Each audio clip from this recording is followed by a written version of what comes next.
आज की इस वीडियो में हम बात करने वाले हैं कि अगर आपके जियो फोन नेक्स्ट में यहाँ पर आपको नोटिफिकेशन साउंड प्रॉब्लम आ रही है, नोटिफिकेशन आने पर आपको पता नहीं चलता है, आपके फ़ोन में साउंड नहीं आता है नोटिफिकेशन आने का, तो ये प्रॉब्लम आप कैसे ठीक कर सकते हैं इस जियो फोन नेक्स्ट में। आइए आज की इस वीडियो में जानते हैं।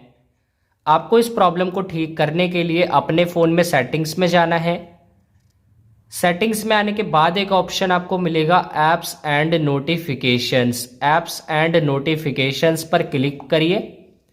सेटिंग्स में आने के बाद आपको नीचे स्क्रॉल करके एक ऑप्शन मिलेगा साउंड के नाम से।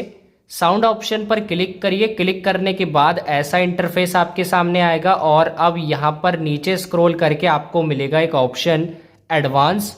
फ़ोन रिंगटोन के नीचे एडवांस का ऑप्शन है, एडवांस पर क्लिक करिए।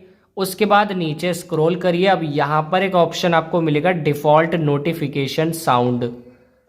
डिफ़ॉल्ट नोटिफिकेशन साउंड ऑप्शन पर क्लिक करिए। आपके सामने ऐसा इंटरफेस आएगा। उसके बाद यहाँ पर आपका नन सेलेक्ट होगा, तो यहाँ पर अब आपका नन ऑप्शन सेलेक्ट होगा, यानी कि यहाँ पर फर्स्ट ऑप्शन आपका सेलेक्ट होगा। तो अब यहाँ पर नीचे स्क्रॉल करके कोई भी रिंगटोन सेलेक्ट करिए, यानी कि किसी साउंड पर क्लिक करिए। उसके बाद ओके का ऑप्शन मिलेगा। यहाँ पर अपने फाइल मैनेजर से आप लगा सकते हैं कोई म्यूज़िक या फिर कोई कस्टम साउंड आपने डाउनलोड किया है तो उसे ऐड नोटिफिकेशन पर क्लिक करके कर सकते हैं ऐड। जैसे कि हम इसे सेलेक्ट करेंगे, उसके बाद ओके का ऑप्शन आएगा, ओके पर क्लिक करिए। अब यहाँ पर अगर आपके फ़ोन में कोई मैसेज आएगा तो आपको साउंड आ जाएगा। तो इस तरह से उसके बाद आपकी प्रॉब्लम ठीक हो जाएगी।